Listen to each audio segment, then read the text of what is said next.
feestaalitti kufuufine raqa waliin gadi baasnee iddoo raqa itti gannu keenyaa fi achi fudhatanii nyaachaa kan jiraataniitu jiran Dubaayin keessa jechaadha. Kuni haqa jiru. Warri beektan beekuu dandeessu, warri hin beekne warri waan kanarraa fagoo jirtanirree akka bartan kanan barbaadu jechaadha. Kanaafi reeffa ijoollee hedduutu amma erguma reeffi qabbanee tanaa galee kan miidiyaatti as ba'ee argine dhageenye reeffa sadaffaan firiijii Arabaa keessa jira. Akkamiin haaluma qabbanee tanaatiin kan wal fakkaatu. Takka maadaamitu mana maadaamitti dhukkubsattee duutee jedhanii mana maadaamiti reeffi akkatti ba'u sirriitti tolchee beekna. Namni nu goyyomsuu hin danda'us, nutti himuu hin danda'us, nu barsiisuu hin danda'us. Maaliif dura barannee jira waan ta'eef.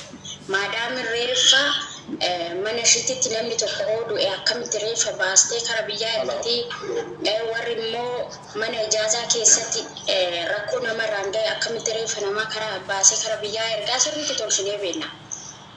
Tokkollee shintibeetii keessatti of ajjeesee jedhanii koorniisii shintibeetii keessaa sana huranii viidiyoo wayii waraabanii walii gad oofaa jiran. Mucaa ammooda, mucaa daa'ima, mucaa haadha isaa abbaa isaati biyya ergameen qofiin jechaadha. Kan miidiyaatti as ba'ee argine kun lama sadii kana. Kan nuti hin argin kan nuti hin dhagahin immoo manni haala kaa'u. Kanaafi himbaasiin Itoophiyaa gaafa reeffa fuudhee galchu. Reeffi kun maallaqaan gala. Natsaa namni namaa galchu hin jiru. Maallaqa kana eenyutu gumaachaa jira? Eessaa dhufaa jira maallaqni kun? Eessaa ba'aa jira maallaqni kun? Qaamni reeffa ijoollee kanaawoo akkuma ijoolleen kun du'anitti biyya keenyatti namni gaafa du'u yoo mana yaalaa kanatti hin deemin reeffi isaa dhiqameeti haalan akkuma jirutti awwaallama. Reeffi ijoollee tanaa'u qaraxxafamee maaliif saanduqatti nam'ee gara biyyaa ergama? Maal isaan kun lubbiidha moo dinnicha moo kaarotiidha moo maalidha kan reeffi isaanii qaraxxafamuufi? Maal taayoo akkuma jiran sanitti dhaqanii awwaallaman. Kan qabbanee tanaa amma saanduqni banamee hin laallamne kun garuu laphee nama cabsa. Kanaafi himbaasiin Itoophiyaa reeffa kana gaafa fuudhee galchu maaliif akkamitti duute? Eessatti duute? Eessa qabeenyi ishii? Eessa bilbilli ishii? Bilbila ishii keessa maaltu jira? Eenyutu namni kun yoo of ajjeeseeyyuu waa malee manni naaru akka Oromoon jedhu sanii namni kun yoo ofiif of ajjeese gaafa jedhamanii maaltu duuba jira? Biyyarraa itti bilbilanii bilbilaan aarsammoo biyya keessaa itti namni itti dubbatee yookaan qabeenya isaanii irraa fuudhee qabeenya isaanii sana dhorgatee namni kun haaree tarkaanfii kana ofirratti fudhate moo maal ta'eeti jedhee gaafachuu kan qabu himbaasidha. Haadha abbaa hin qabnu nuti. Haati keenya abbaan keenya waaqaa gaditti ammoo himbaasii Itoophiyaati. Himbaasiin maaliif reeffa qofa fuudhee qabeenya ishee asitti mancaasee reeffa ishii fuudhee maaliif warratti darbata? Moobaayilli ishii warraaf hin ergamu, huccuun ishiin qabdu warraaf hin ergamu, qabeenya ishee asitti mancaa wanti ishiin qabdu maaliif sumuun hin taane chiinkoo takka maaf hin taane maaf asitti jalaa mancaa maaf warra ishiitti hin ergamu? Viidiyoo bakka ishiin itti duute, viidiyoo bakka inni itti du'ee qaamni seeraa sun gaafa reeffa sana kaasu reeffa sana osoo qubaan hin tuqin dura viidiyoo waraaba suura kaasa. Inni sun himbaasitti kennama. Abbummaadhaan kan fuudhu himbaasidha. Himbaasiin kun maaliif ammatee taa'a? Eessa viidiyoon hin jiraa jedhan? Eessa viidiyoon summee warraaf ergaa? Warri eeyyan viidiyoon talatiyyaa akkaataa ishiin toorarraas ta'e argee jira. Dhiisaa haa jedhu dhiibbaa kana godhuu dhiisna gaafa jedhaman.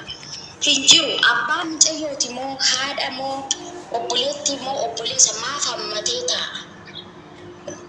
Kanaafi wal xiqqeessuun faayidaa hin qabu. Walqee kunirree faayidaa hin qabu. Osoo faayidaa qabaatee erga gaafa micoota na du'a ishii dhageenyetti uma wal xiqqeessina uma wal nyaanna akka nama biddeen argatee irratti wal lolaa jirutti isa kana dhaabnee dhiibbaa gochuu kan qabnu tokkoffaa warra gaafa deemeto dhugaan micayyoo anaa fi waaqa harka jira.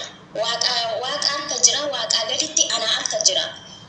Warra nu jedhe san warra viidiyoo mucayyoo bakka itti fajjeesse viidiyoo qabna jedhe sana viidiyoon sun ba'ee haadha yookiin abbaa obboleessa yookiin obboleettii mucayyoo kanaatitti haanuuf ergama ilaaluu barbaadu. Galata Rabbii qabeenya ishiitirree isaan mancaasaniyyuu qabeenya ishiitirree maatii ishii biraan ga'ee jira.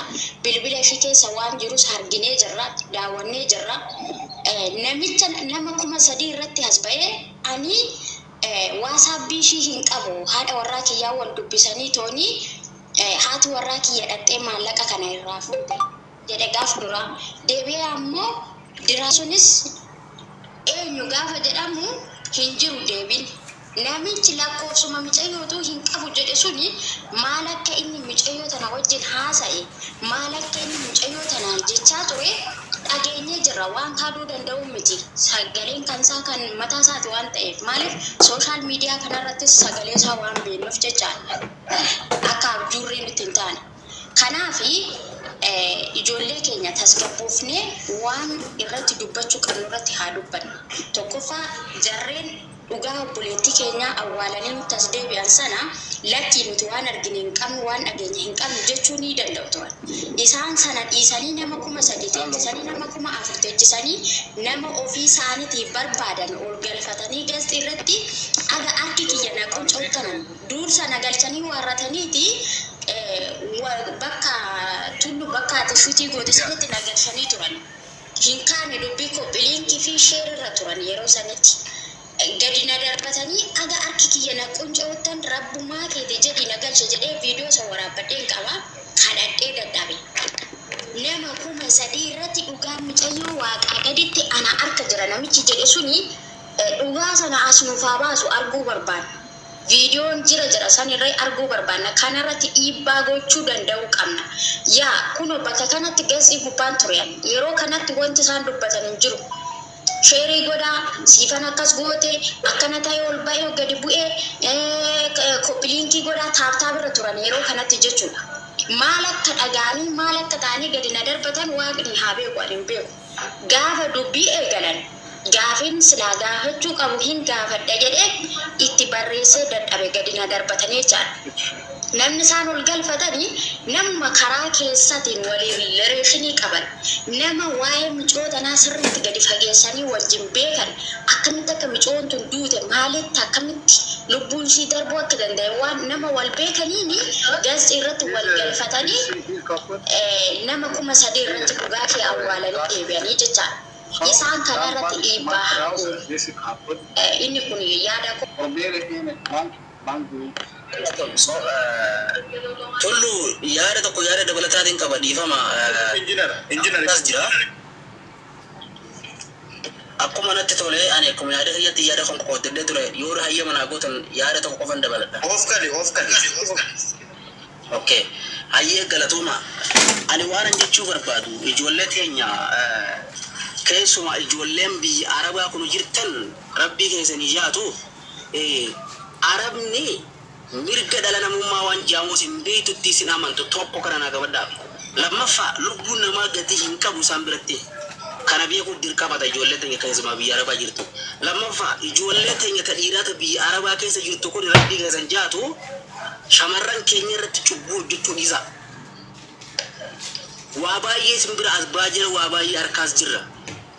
Tokko waan biyya keessanii baataniif beeka. Maal akka hojjettanii biyya keessanitti deebitanis beeka.